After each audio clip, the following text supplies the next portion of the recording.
Alrighty, so I'm going to go ahead and get started.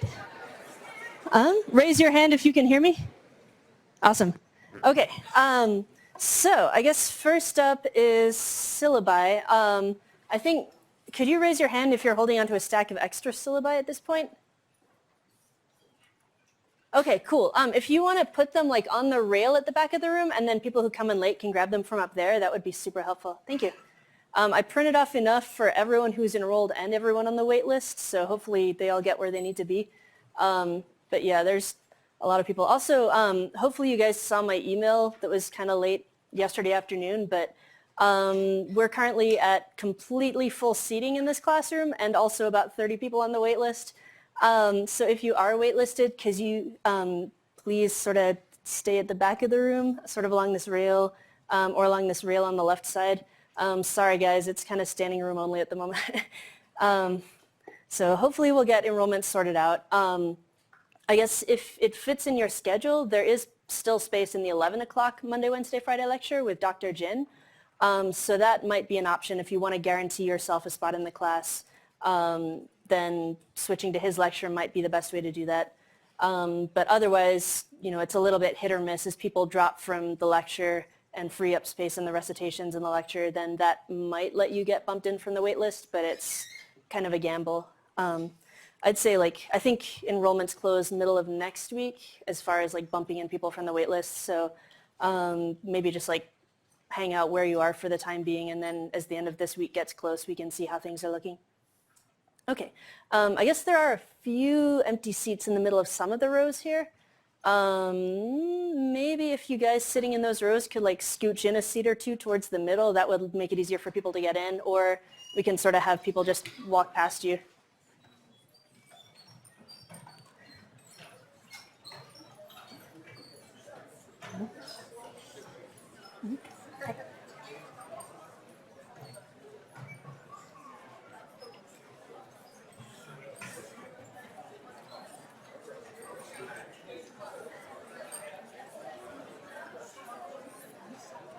Okay, and it looks like there are also a couple seats just on this edge of the classroom as well, so if a few people want to come down and grab those.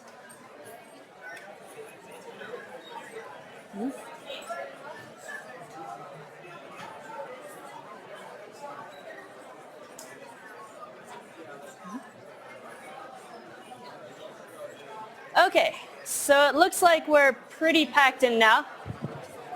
Testing, testing. Okay, guys, pipe down a bit. Guys? Okay.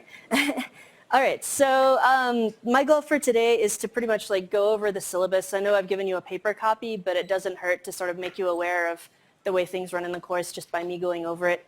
I'm not going to read off the whole thing verbatim, but I am going to emphasize the important stuff that you need to know. And then I probably will get a little bit into the very beginning of the lecture material. So one thing to point out right off the bat is that these lectures are being recorded. I'm not recording you guys. It's pretty much just my voice and the chalkboard and me writing on it. But if you ask a question, I may repeat it so that people watching the recording at home can still hear it. But yeah, I guess if anyone has any objections to that, please let me know and maybe we can figure out a workaround. That also means that being physically present is not crucial for this class, so maybe we can work out the seating in here after all. But yeah, basically, like I don't take attendance, I don't require attendance, just so long as you're keeping up with the material, either virtually or in person is fine. As an addendum to that, though, it is a little bit easy for some students that I've had in the past to just say, well, I'm going to skip lecture for the next 3 weeks and just catch up on it all at once. Don't do that. It's a lot of material to take in if you're trying to cram it into like the week before the exam. So just do it consistently.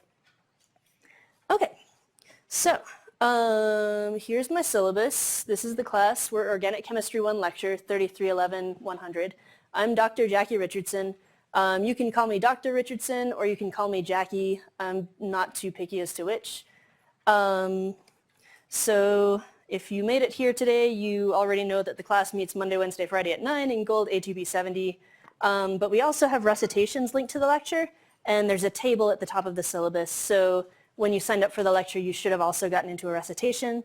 They're all in the same room, which is over in the sub-basement of Eckley. There's some really nice recitation rooms down there. If you took Gen Chem here, you probably have already been down in some of those rooms, but we have a bunch of people transferring in from other schools, so make sure you go figure out where those are ahead of time. Okay, and then we have 7 different TAs who are teaching recitations for me this semester. I know I can see one of you over there, Dominique. Yep. Are there any others that made it here today? Oh, hey guys. Okay, I know a bunch of them have classes of their own on Monday, Wednesday, Friday mornings, so they might not be here in present, but they'll still be keeping up by video capture if not. Okay, so required texts, we're using the 6th edition of Organic Chemistry by Mark Loudon. It's in the bookstore. Yep, I think you can rent it or get the electronic version as well. And I also have some copies on reserve over at the library on 4-hour checkout. So if nothing else, you can go borrow a copy from over there. And then we're also using, yeah, question. You said the 6th edition, if you already have the 5th edition. Excellent question. Let me skip ahead just a little bit here. To the very bottom of the first page. So if you are using the 5th edition, I actually have a conversion table up on the course website that will list like, here's what section it is in 5th versus 6th edition, and then what the problem equivalencies are. No, yeah, and I actually have some copies of the old 5th edition just kind of floating around the organic help rooms, so if you need to, you can just snag one of those for a little while too.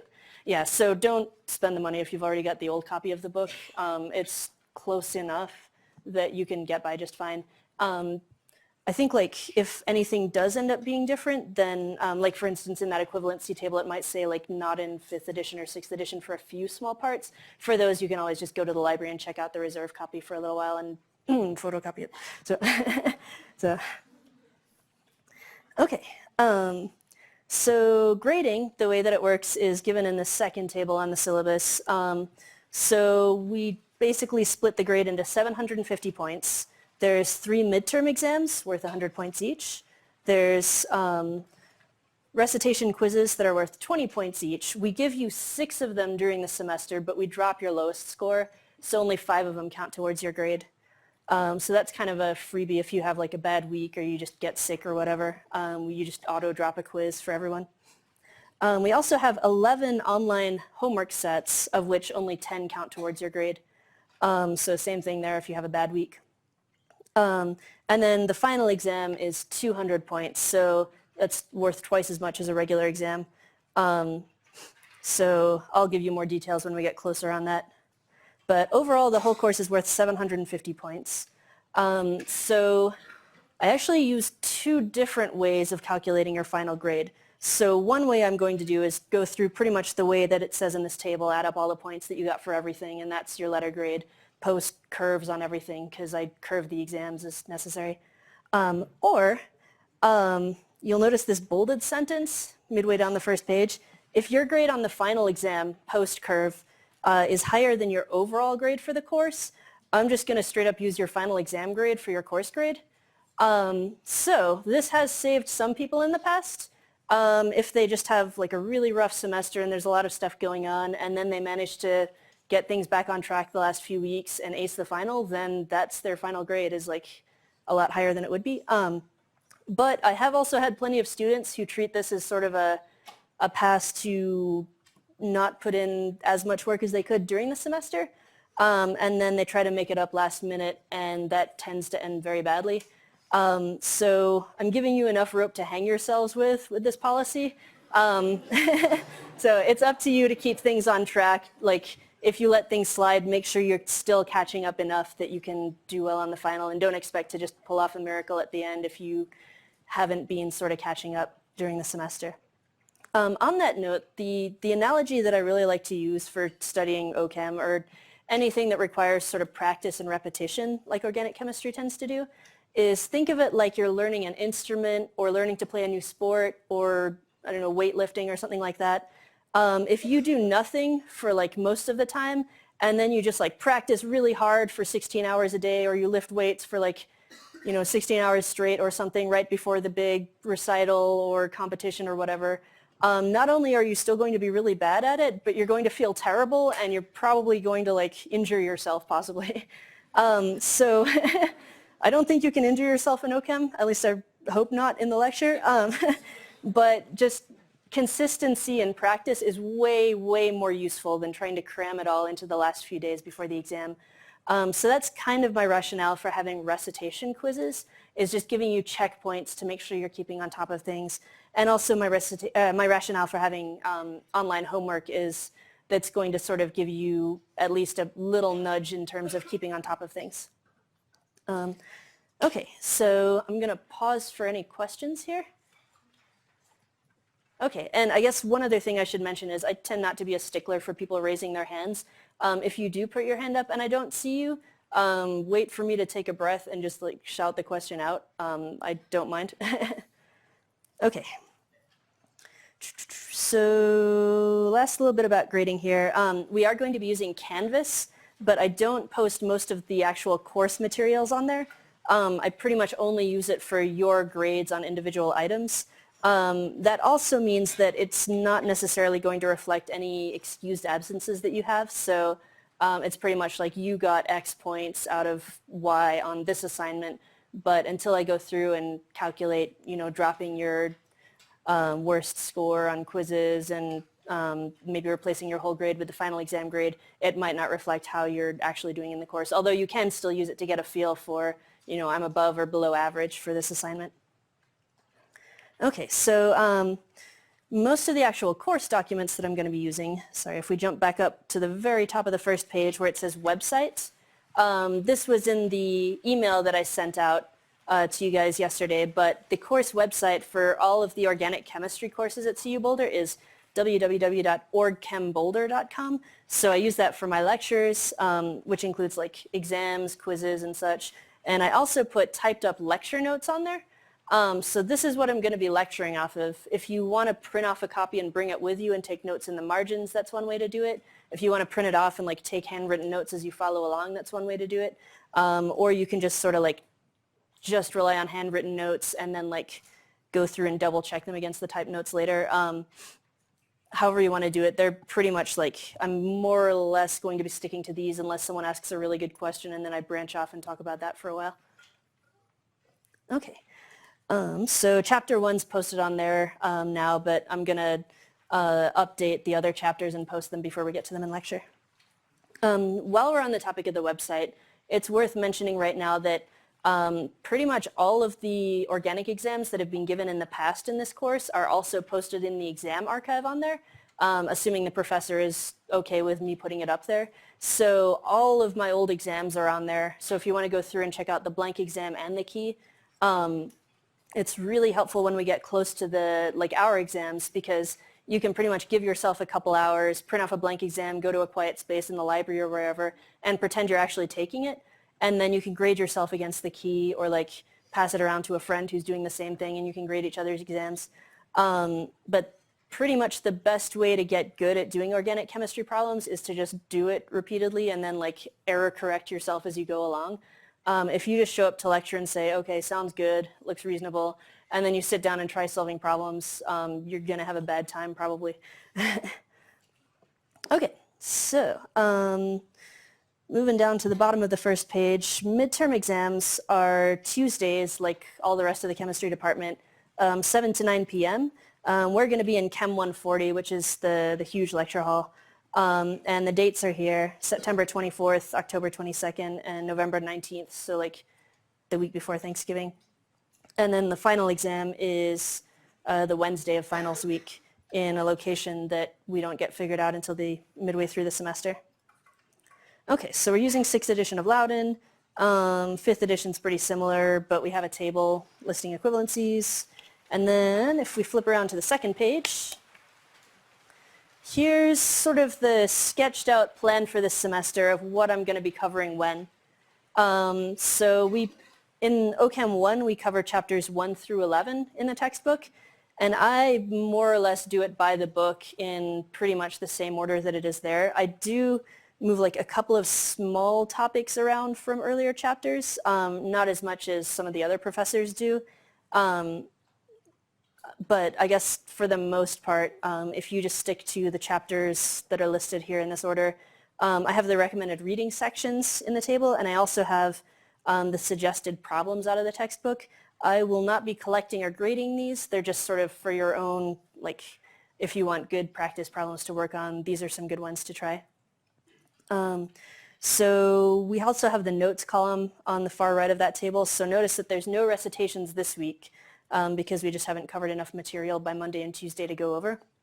Also, next week is Labor Day, so we can't have recitations on Monday, which means to keep things fair, we can't have recitations on Tuesday either. So recitations don't actually start till week 3, unfortunately. And then after that, we'll have quizzes about every second or third week in your recitation. So those will usually be like 20-ish minutes apiece. And so that's just sort of like nowhere near as heavily weighted as an exam. It's just sort of a little nudge to make sure that you're keeping on top of stuff. Okay, so the exams are about every 4th week during the semester. They're listed in the notes here, and they're on Tuesday nights. Generally, the way I like to split up the material is 3 chapters in an exam. So exam 1 should cover up through about the end of chapter 3, depending on how close I get to finishing the chapter by then. Exam 2 should get up through the end of chapter 6, exam 3 through the end of chapter 9. And then we only have 2 more chapters to cover before the final, so that's going to cover up through the end of chapter 11. Exams are all cumulative because it's pretty much impossible not to write cumulative exams. Like all of the earlier material is necessary for understanding the later material. But I am going to more heavily emphasize the stuff that's been recently covered before each exam. Okay. So this note down the bottom is just like a few resources you can use in terms of getting a hold of practice problems. More problems you work, the better you're going to do generally. So the exam archives are useful. The suggested problems here are useful. The Sapling is useful, but it also, so I guess show of hands, how many people here have used Sapling before? Okay, nice. Awesome. Yeah. So I guess one thing that you might not be too familiar with in Sapling if you've used it for Gen Chem before is actually showing arrow pushing for electron flow and mechanisms. So that's going to be sort of a new part that's organic specific. But sometimes Sapling is a little bit hit or miss in telling whether you've actually drawn the arrow to the correct place. So if you do get stuck in Sapling, like maybe just erase what you drew and redraw it, and sometimes that'll be enough to fix it. Okay. So continuing onwards, I guess I have more about Sapling on the next page, page 3. So all the graded homework that I'm going to be doing is through Sapling. In general, I don't have the due dates posted in the schedule here because I'm going to be setting them as we go, but in general, each chapter in Sapling is going to be due 1 week after I finish that chapter in lecture. So we finish chapter 1 on, say, like Wednesday next week, and then that chapter in Sapling will be due the Wednesday of the following week at 9 a.m. at the start of lecture. I guess you can feel free to like work through the problems with a friend or friends, but you might benefit a little bit more if you try to sort of work through them yourself first and then like come to other people for help if you get stuck. One thing that I didn't update is the cost per student is actually 32. Sorry, it's gone up a little bit since last year, but hopefully you guys like benefit enough that it's worthwhile. Okay, so if you do have any technical issues signing up for Sapling, the email for support@saplinglearning.com is in the syllabus. They're a lot better able to answer technical questions than I am. So if you're having like weird login or drawing issues, About 90% of the time, it's just a Java issue that needs to like be permitted to run on that page. But if it's something more complicated than that, maybe hit up support at Sapling Learning and they can help you out. Okay, so prerequisites and co-requisites. If you're taking this class, you should also be taking the lab for OChem 1, CHEM3311, unless you've already passed it in a previous semester. I don't enforce the lab co-requisites super strictly, so if you've got a decent reason or it just doesn't fit in your schedule, we can let it slide. But I do enforce the prerequisites for OChem 2 pretty strictly, so you can't go on to OChem 2 till you've finished lecture and lab for OChem 1. Okay. Also, if you're in this class, you should already have passed Gen Chem 2 lab and lecture, or whatever equivalent like at another school or engineering chemistry, with a grade of C- or better. I think at this point everyone left in the course is okay on that front. Question? Okay, so I had a quick question on Sapling. You might not know this yet, but how is the grading policy going to work? Because I know like Gen Chem 2 is like, 5 tries, 0, or the other Gen Chem 1 is like 5% each time. Yeah, excellent question. So I've actually tried a few different ways in the past, and it seems like the best way for people to learn it is just unlimited free tries.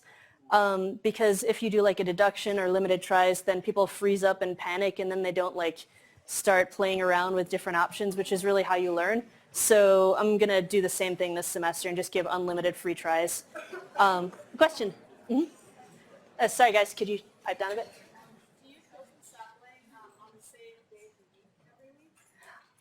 So it should be available like from when I start covering the chapter, and then it's just going to be like no due date set until I finish that chapter, and then I'll set it to like 1 week in the future pretty much. So if you guys want, you should be able to like open it up and start working through it as we're following along with the chapter. That said, if I get busy and forget to open up a chapter's worth of Sapling, let me know and I'll go in and fix that. So yeah, question? In Gen Chem, the due date was usually 10 p.m. Is there going to be like, is it not going to be at midnight, or is it going to be at midnight? I kind of like doing it right at the start of lecture. Okay. Yeah, just because that gives people like not just till the end of the evening prior, but also like a little bit in the morning if they get up early. So as long Yeah. as you get it done by the next lecture. Yeah. Or by the lecture like 1 week after we finished it. Yeah. A question? And do you have lab this week? We do have lab this week. I sent out an email to the lab students pretty late last night just because I was trying to finish up the website first. The way lab works is because of Labor Day, we will not have it the second week, but we will have it this week. So you guys, I guess make sure that you have lab goggles, or you can check some out from the stock room, which is going to be me today because my coworker's out. And then if you've got long pants, wear those, and closed-toed shoes. Otherwise, you can come check out some scrubs from us.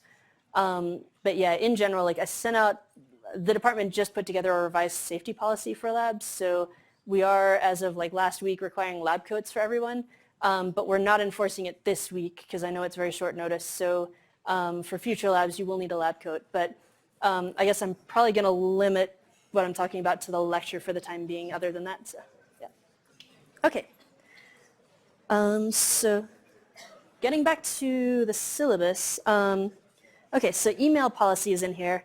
I usually try to get back to people within 1 business day, but if I get swamped, it might sort of take a little bit longer than that. If you need help with something, you're more likely to get a quick response if it doesn't take me a while to figure out what you're asking about. So make it clear like which homework you're asking about or which course you're in, and then I can get back to you sooner. Question?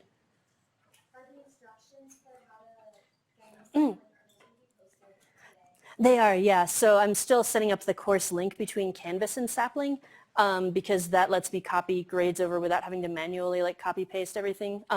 But once that's done, I should be able to open up the Canvas course and then you guys can get in and sign up through there. So good question. Thanks. Did I see another hand over here? No? Okay, cool. Okay. So on email again, I'll try to get back to you within 1 business day. I will occasionally send out course announcements if I missed something that's important to announce in lecture. So I'm going to use the roster emailing system, which just sends it to your colorado.edu address. So it's your responsibility to check your email like every day or two and make sure that you're not missing anything important. If you prefer to have a different email be like your main email, you can set up email forwarding, I think, from colorado.edu. but then it's your responsibility to make sure it works. Okay, office hours. So the organic help room is in the first basement of Eckley. It's actually right around the corner from my actual office, but my office is only got 3 chairs, so I normally hold actual office / help room hours in the help room. So I'm going to be in there a couple hours a week. We're still putting together the schedule between me and the TAs, but the schedule is going to be posted on this address here on the website, orgchemboulder.com/about, sometime in the first week of the semester. So as far as help room hours, please don't be shy. Like, feel free to drop in and ask questions. I'm not going to like, think that you're asking silly questions or anything. I'm really happy to see people showing up and be enthusiastic enough that they're actually coming in for help if they need it. Just as a heads up, the help room does tend to be quite a bit more crowded before exams, so you're more likely to get a lot more like direct, concentrated help if you come in when an exam is not imminent, and just like talk to me or the TAs when they have more time to get to you. Okay, so attendance will not be taken, but you are responsible for all the material that's covered whether you're here or not. So just catch up on the lecture recordings or check out the typed notes on the website. Between those two, you should be good. Same thing for recitation. We don't take recitation attendance, but if you miss a quiz, then that's just going to be your 1 dropped quiz grade. If you miss multiple quizzes, then you're going to have zeros factoring into your grade. A question? So you don't do quicker questions? Correct. Yeah. Mm-hmm. One thing I don't believe I explicitly said, sorry, is the grade replacement policy. Sorry, I'm just reminded of this because of quizzes. So if your final exam grade is higher than your overall grade for the course, I'm going to use that to replace your course grade, as long as you're not blowing off a ton of assignments. So on the front page I have, as long as you have earned a non-zero score on at least 2 midterms, 5 quizzes, and 9 homework sets. So if you just like completely no-show for the whole semester and then show up and somehow ace the final, that's impressive, but you're still not going to do great in your course grade. So, question? So for the first one, I'm still trying to get the links sorted out with OAT, but in general, it'll just be like 1 link on the course website, and then that'll go to the entire like OAT's recording collection page, which is usually like immediately after the lecture finishes, it posts automatically on there. So it's a little slow to get set up, but it should be like really fast response after that. Are you going to ask OIT to allow us to download the lecture captures rather than just stream them? So I've tried in the past, and they haven't actually let me download them either. They'll let you do it. Okay. You send them an email asking, but you have to explicitly like Okay. ask for it. Okay, this was a while back, so I might, yeah, things might have changed. Okay. In that case, yeah, let me give that a shot, because that would actually be useful for me in the future too. So. You can like watch it on your like Apple TV or Okay, cool. Yeah, I'll try that, because yeah, the streaming player online is like not as flexible as it could be, I guess. Yeah. So, okay. So getting back to where we were. Okay, so the bottom of page 3, I guess there's a few things about exams and grading corrections. In general, if you notice, if you notice something got graded in a way that's not consistent with the key, or like math errors or stuff like that in grading, you have to bring it to our attention, either me or your TA, within 1 week of it coming back to you. This is mainly to stop things where it gets to the end of the semester and someone's like desperately scrambling for a few more points, and so they bring the entire stack of their course paperwork in and say, please regrade all of it. I do not want to deal with that, so you have a 1-week window to submit regrades. So as long as you're sort of like, checking against the key, then you should be okay. So the way I handle exam regrades is, I'll go over this again when we hand back the first exam, but just staple a piece of paper on the front saying what you want looked at and why, and then once the 1-week deadline closes, I'll go through the whole stack of whatever exams got submitted and let you know whether I think it does merit more points back or not. Okay, so exams are closed book, but you can bring in a modeling kit. I'd prefer it to be in a clear plastic bag, because we have had some study notes getting taped into modeling kit boxes in the past. If you do forget a clear bag, then that's okay. Just like let me or one of the TAs check in the box to make sure it's okay. So we got an exam archive up that I already talked about, and the exams are all cumulative, but the emphasis is on more recent stuff. Okay, final exam. So ours is 10:30 a.m. So I guess this last paragraph here doesn't really matter this semester, but if you somehow have 2 earlier finals on the same day as the final for this course, let me know, and then we can figure out rescheduling. Okay, last page here. So missed exams. Please let me know as soon as possible if you're going to miss one. I do need documentation of a valid excuse, so like a doctor's note, family emergency, like proof of that. If you do take an excused absence on a midterm exam, then I'm just going to average together the other post-curve grades on your other midterm exams and plug that in for the missing grade. So I don't give makeup exams just because I don't want to write an entirely separate exam. They are pretty labor intensive to write in a way that is fair and easy to grade, or relatively easy. So pretty much since I post the key immediately after the exam is taken too, and I hand them back the very next day, if you don't take it with the class, then sorry, but you're not going to take it. You just got to plug in an average together grade from your other exams. If you miss the final for an excused reason, then your class grade is just going to be an incomplete until you can make up the final by taking it a following semester. Okay, so the only way you can get an exam at a time other than when everyone else is taking it is by this next section here, if you've got a documented disability accommodation.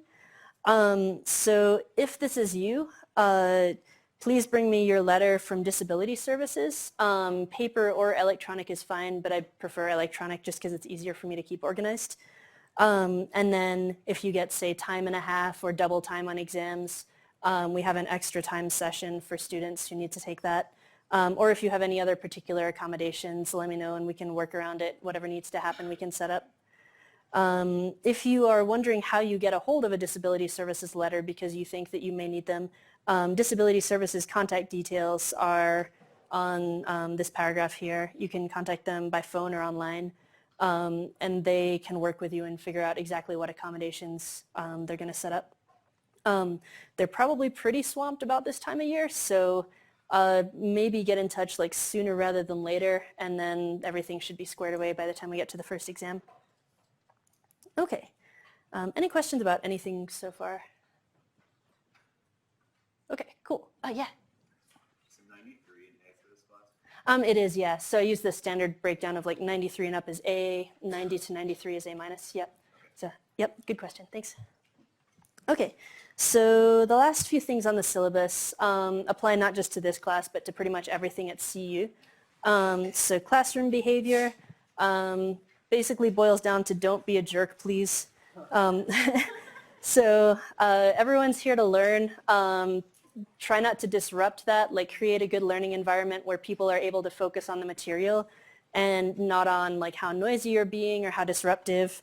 And they're also not being distracted because you disrespected them in some way. So please be courteous of other people's, let's see, any topics dealing with race, color, national origin, sex, pregnancy, age, disability, creed, religion, sexual orientation, gender identity, gender expression, veteran status, political affiliation, or political philosophy. It's fine to disagree, but don't be rude about it. Don't argue like during class. That actually became relevant a few years ago where there was like kind of a loud argument in the back of the room right around the 2016 elections. Yeah.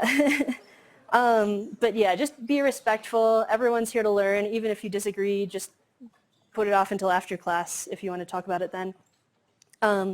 Also, along the lines of gender identity and gender expression, I'm provided with the class rosters with your legal name and I guess like your preferred pronouns if you've input them into the system. If you want me to call you by a different name or different pronouns, please let me know. I definitely do not want to misgender or misname anyone. I just need to know about it ahead of time so I don't screw it up. Okay. So for more information on classroom behavior, we've got links to the CU policy things here, and the student code of conduct. Okay, so this paragraph here, the honor code, unfortunately this does come up pretty much every semester, but you are responsible for adhering to the honor code, so please don't plagiarize off each other. Not that that's really that relevant for organic chemistry, where it's mostly quiz and test based. But definitely don't cheat off each other in exams or off of notes that you've got secreted away somewhere. No fabrication, lying, bribery, threat, unauthorized access to academic materials. Clicker fraud's not really relevant to us. Submitting the same or similar work in more than one course isn't really relevant to us. But also aiding academic dishonesty has come up in the past in this course. So pretty much anything that comes up in lecture is usually going to be on the exams, which means that if it's egregious enough, which it usually is, I'm going to bump it up to the honor code and do an honor code council filing. And then you get called before the honor code, and it's a huge pain in the ass. So please don't put yourself or me through that. Just don't cheat. Okay. So you may be subject to non-academic sanctions, like being required to take a class on why it's bad to plagiarize, as well as academic sanctions, so a failing grade in the class or on that exam, for example. Okay, so if you want more information there, the Honor Code academic policy is on their website there. Okay, so sexual misconduct, discrimination, harassment, or related retaliation. Kind of like I said at classroom behavior, we want to create an environment where everyone feels comfortable enough that they can focus on learning the material that they're here to learn. So we're not going to tolerate acts of sexual assault, harassment, exploitation, dating or domestic violence or stalking, or discrimination and harassment by anyone in the community, students, faculty, anyone. If you feel that something is going on that is sort of impacting you in any way along these lines, please come talk to me, and then we can figure out a way to sort of make things work for you in a way that makes you feel comfortable and keeps you safe. I am required to report to the Office of Institutional Equity and Compliance, OIEC on here, anything that comes up, but it is going to be kept confidential, and you know, it's only come up a few times in my teaching career, but it really does help if you just let us know, and then we can help fix things instead of just suffering in silence. Okay, so the OIEC, their contact details are on here, their phone number, email, and website. But yeah, hopefully it won't come up, but if it does, I'd definitely rather know about it than not. Okay, so finally, religious holidays. I treat those the same as pretty much any other excused absence, by which, you know, if it's on an exam, then I just need documentation that that's why you missed it. So like a letter from your religious leader saying that you had to miss the exam for whatever reason. If it's you missing any other thing, like attendance in lecture or recitation, then that doesn't count as part of your grades, so it's not a big deal if you have to miss for religious reasons. Okay, so if you have more questions about that, the campus policy regarding religious holidays is at the very bottom of the syllabus there. Okay. So any other questions about anything in the agenda that I didn't get to? I'm sure like other questions will come up in future, but this ought to do us for the time being until we start getting close to quizzes or exams. Okay. So I am going to start covering just a little bit out of Chapter 1 to sort of help us get through the material sort of in a timely manner. Okay, so as a reminder here, these chapter notes are posted on the website. If you want to go ahead and print them out before next lecture, if you want to use them during lecture, you can do that.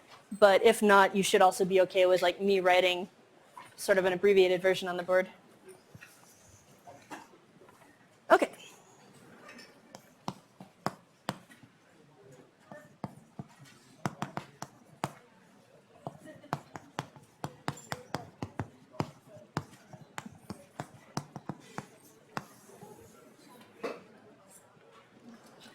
Okay, so I guess before I actually launch into the material from Chapter 1, it might help to actually take a step back and think about why are we here? Why are we in this class? Why is it useful and cool? And also like, what are we hoping to get out of this? So organic chemistry is centered mainly around carbon. Like carbon's going to be sort of the star player in most of the stuff that we look at. So OChem.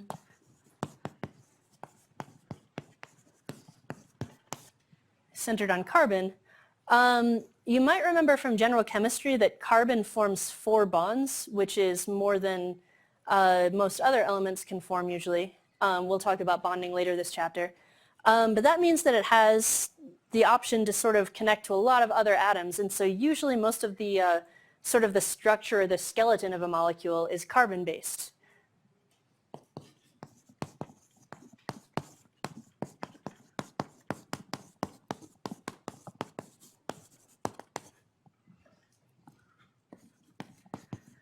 Okay, so OChem you could also refer to as carbon and friends because that's pretty much what we're doing here. It's like all about carbon most of the time. Okay, so what can we actually do with this? Organic molecules show up a ton in a lot of different fields. Probably the one that's most relevant. Could I get a show of hands? How many people are pre-meds here? Nice, okay, that's pretty standard distribution. How many people are chemical engineers? Nice. How many people are other majors that I didn't call?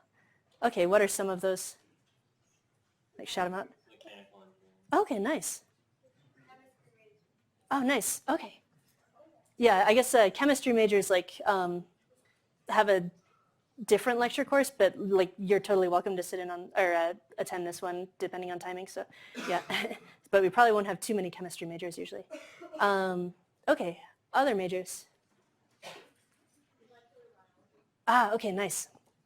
Okay, cool. So most of these have kind of the common factor that they're focused on biomolecules like biochemistry, origins of life, or like structures of life kind of. So OChem is sort of, when people were figuring out chemistry in the 1800s, they originally thought there was some sort of magical difference between molecules from living things and molecules not from living things. And so the fields kind of got split into organic, like related to living things, and inorganic chemistry.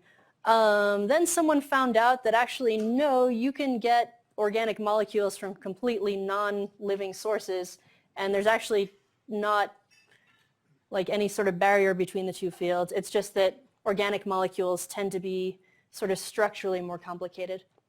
Then people figured out that a lot of molecules in living things actually are very structurally complicated, and so biochem kind of spun off of that, sort of long complicated chains of repeat units that vary slightly from each other. So like DNA, proteins, sugars are all kind of related to that. So OChem is sort of the simpler end of the carbon-based structure. We still cover plenty of complicated molecules, but some of what we're going to be looking at here is laying a very important groundwork for biochem to build on. So if you're interested in going into medicine in the future, biochemistry is sort of something that you need to understand. And if you want to do that, then you have to know OChem in order to understand like chemically what's going on with DNA, with sort of cancer, with various diseases that are all chemically based. A lot of them have an organic chemistry explanation underlying them. Aside from that, there's plenty of other things you can do with OChem as well. So, for example, like polymers, plastics, all of those are made from organic molecules, with I guess a handful of small exceptions. So, probably like the majority of stuff in this room is made from organic molecules linked into long chains and then processed into whatever materials. Another field that's really big in organic chemistry is pharmaceuticals. So that also kind of ties into biochem, but being able to have a particular shape of a molecule in mind and then knowing how to build it from smaller molecules is something we're going to be spending a lot of time on. So synthesis is something that we'll get into once we've learned a handful of reactions that we can learn how to sort of put together and get from point A to point B, which is our target molecule in the long run. Okay, so so I guess most of you probably took Gen Chem within the past year. I guess if you have taken it more distantly in the past than that, the first couple chapters are actually going to be sort of a review of Gen Chem, just with much more of an emphasis on the parts that relate to organic chemistry. So even if you're like fresh out of Gen Chem and you just finished it like a couple weeks ago over the summer, parts of this might be like a little bit of repetition, but we're still going to be coming at it from an angle that's most useful for us sort of in the upcoming chapters. So you might have an easier time for the first couple chapters, but don't worry, we're going to take off in a hurry kind of when we get to the new material. Okay, so mostly we're going to be focusing on the top 3 rows of the periodic table.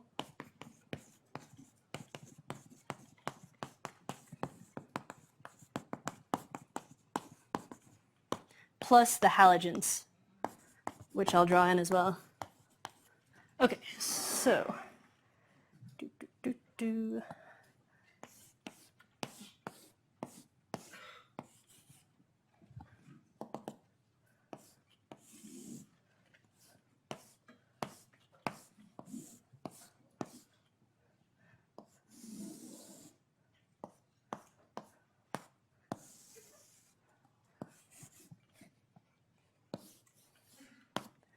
okay, so in Gen Chem you focused a lot on the bit that was down here some of the time in transition metals. We will spend a little bit of time in there, but mostly not until we get to OChem 2, and then it's pretty much all in one chapter. For the most part, we're just going to be hanging up here in like the kiddie pool part of the periodic table.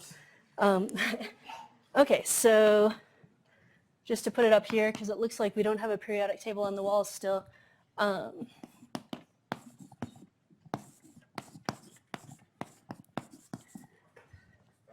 Yeah, give me a second and I'll talk about how I can remember this. Okay, so if you read the first 3 rows of the periodic table, it sounds like Helebeb Kanafni Namgal Sipsklar. If we were at Hogwarts, probably something really cool would happen when you said that, but unfortunately we are not. Okay, so that's how I remember the parts of the periodic table that I'm going to be using most often. On top of that, we're going to be hearing a little bit from these two in this column, bromine and iodine. It turns out that this row, this column is called the halogens. Hopefully you remember that from Gen Chem, but it turns out to be actually a really useful series for comparing like reactivity trends later on when we get to reactions where we replace one group with another in a molecule by doing substitutions. Okay, also this column, do you guys remember what this one is called? Yep, noble gases.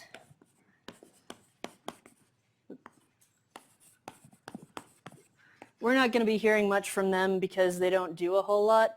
We will be looking a little bit at helium just in the first chapter because we're checking out sort of electronic structure, and it is kind of a useful, simple model for more complicated stuff. But for the most part, you can just sort of ignore them. And then we're going to be seeing a ton of carbon, of course. That's our sort of main character. And then nitrogen, oxygen are going to be showing up a ton. Boron a little bit, lithium some. And then these ones in the next row down will occasionally pop in and make an appearance as well. Okay, so what I've got here is pretty much just the abbreviations for each element, but if we had a full periodic table here, you would see some numbers next to it.